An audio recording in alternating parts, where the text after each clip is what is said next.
नमस्कार दोस्तों, मैं आलोक शर्मा आप सभी का स्वागत करता हूं आज के इस वीडियो में। और आज मैं आपके लिए लेकर आया हूं करंट अफेयर के कुछ महत्वपूर्ण प्रश्न जो आपकी परीक्षा की दृष्टि से बहुत ही ज़्यादा महत्वपूर्ण है। तो आइए आज का वीडियो स्टार्ट करते हैं। पहला प्रश्न है, जोरम मेगा फूड पार्क किस राज्य में प्रारंभ किया गया है? तो जोरम मेगा फूड पार्क प्रारंभ किया गया है मिजोरम राज्य में। मिजोरम राज्य की बात करें तो मिजोरम राज्य की राजधानी है आइजोल। और केंद्रीय खाद्य प्रसंस्करण उद्योग मंत्री हरसिमरत कौर बादल के द्वारा इस मेगा फूड पार्क का उद्घाटन किया गया। इस पार्क के द्वारा 5,000 लोगों को रोजगार प्रदान होगा एवं 25,000 किसानों को इसका लाभ प्राप्त होगा। यह मेगा फूड पार्क मिजोरम राज्य में स्थित है और मिजोरम का यह पहला फूड पार्क है। ऐसे भारत में और भी मेगा फूड पार्क हैं, लेकिन मिजोरम का यह पहला फूड पार्क है, जोरम मेगा फूड पार्क।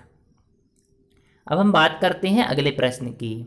तो दुर्लभ पीला कछुआ किस राज्य में पाया गया है? तो अभी हाल ही में एक पीले कलर का कछुआ पाया गया है और यह पाया गया है उड़ीसा राज्य में। उड़ीसा राज्य की बात करें तो उड़ीसा राज्य की राजधानी है भुवनेश्वर और उड़ीसा के मुख्यमंत्री हैं नवीन पटनायक।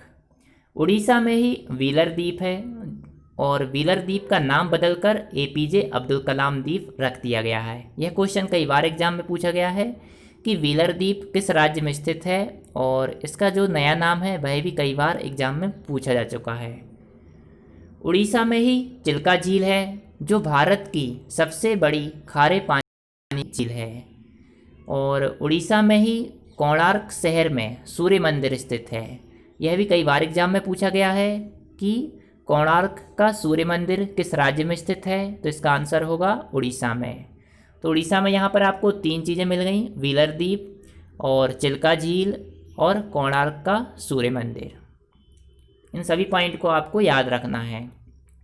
अब हम बात करेंगे अगले प्रश्न की। तो भारतीय सेना के लिए भारत ड्रोन किस संगठन के द्वारा तैयार किए गए हैं? तो भारतीय सेना के लिए भारत ड्रोन तैयार किए गए हैं डीआरडीओ के द्वारा।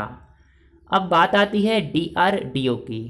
तो डीआरडीओ का फुल फॉर्म है defence research and development organisation.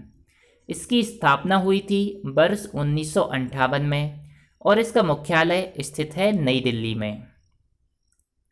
Bharat drone भारतीय सीमा पर निगरानी रखेंगे एवं इनके निर्माण में आर्टिफिशियल इंटेलिजेंसी का भी प्रयोग किया गया है।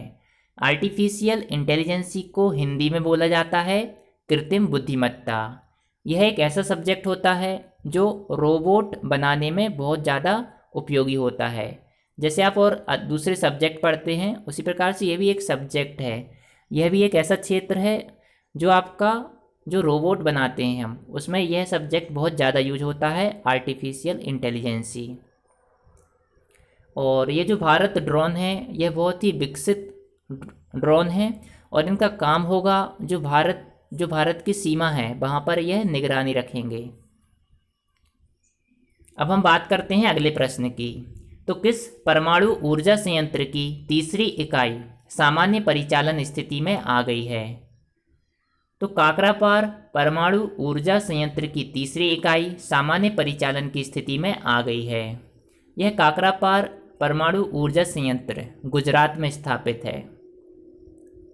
प्रधानमंत्री नरेंद्र मोदी जी ने 700 मेगावाट KAPP3 रिएक्टर को मेक इन इंडिया का एक उत्कृष्ट उदाहरण बताया है। और यहाँ पर KAPP का फुल फॉर्म है काकरापार एटॉमिक पावर प्लांट। अब हम बात करते हैं अगले प्रश्न की। तो सरकार ने IT और BPO की वर्क फ्रॉम होम की सीमा कब तक के लिए बढ़ा दी है? तो यह सीमा बढ़ा दी गई है 31 दिसंबर 2020 तक। पहले यह सीमा निर्धारित की गई थी 31 जुलाई तक। सरकार का कहना है कि जो भी IT कंपनी है, इंफॉर्मेशन टेक्नोलॉजी कंपनी है, और जो BPO हैं, तो इनका जो अधिकतर कार्य होता है वह कंप्यूटर सिस्टम से ही किया जाता है और यह कार्य घर बैठकर भी आसानी से किया जा सकता है। तो इसलिए सरकार का कहना है कि 31 दिसंबर 2020 तक जो आईटी और पीपीओ की कंपनियां हैं यह वर्क फ्रॉम होम ही कार्य करें, अर्थात घर से ही काम करें। लोगों को घर ले जाने के लिए कुछ कार्य दें और घर बैठकर ही वह व्यक्ति काम करें। अब हम बात करते हैं अगले प्रश्न की। तो नेल्सन मंडेला पुरस्कार 2020 के लिए किन व्यक्तियों का चयन किया गया है? तो इसके लिए ग्रीस की हैं मारियाना बर्दियोनिस, और जो गिनी देश है एक गिनी के हैं मॉरिसनाडा कोयनाटे। तो ये दो नाम हैं, आपको याद रखना है, इनको मिलेगा नेल्सन मंडेला पुरस्कार 2020। अब हम बात करते हैं नेल्सन मंडेला जी की। तो नेल्सन मंडेला अंतर्राष्ट्रीय दिवस मनाया जाता है 18 जुलाई को, और नेल्सन मंडेला दक्षिण अफ्रीका के प्रथम अश्वेत राष्ट्रपति थे। इन्हें अफ्रीका का गांधी भी कहा जाता है। इसके साथ में ही भारत सरकार ने 1990 में इन्हें भारत का सर्वोच्च नागरिक सम्मान भारत रत्न प्रदान किया गया है, और वर्ष 1993 में इन्हें शांति का नोबेल पुरस्कार भी मिल चुका है।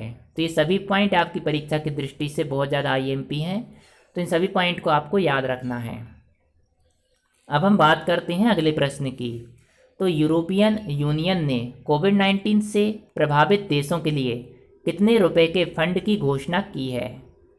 तो यूरोपियन यूनियन ने कोविड-19 से प्रभावित देशों के लिए 750 अरब यूरो, या फिर आप कह सकते हैं 858 अरब डॉलर के रुपए के फंड की घोषणा की है।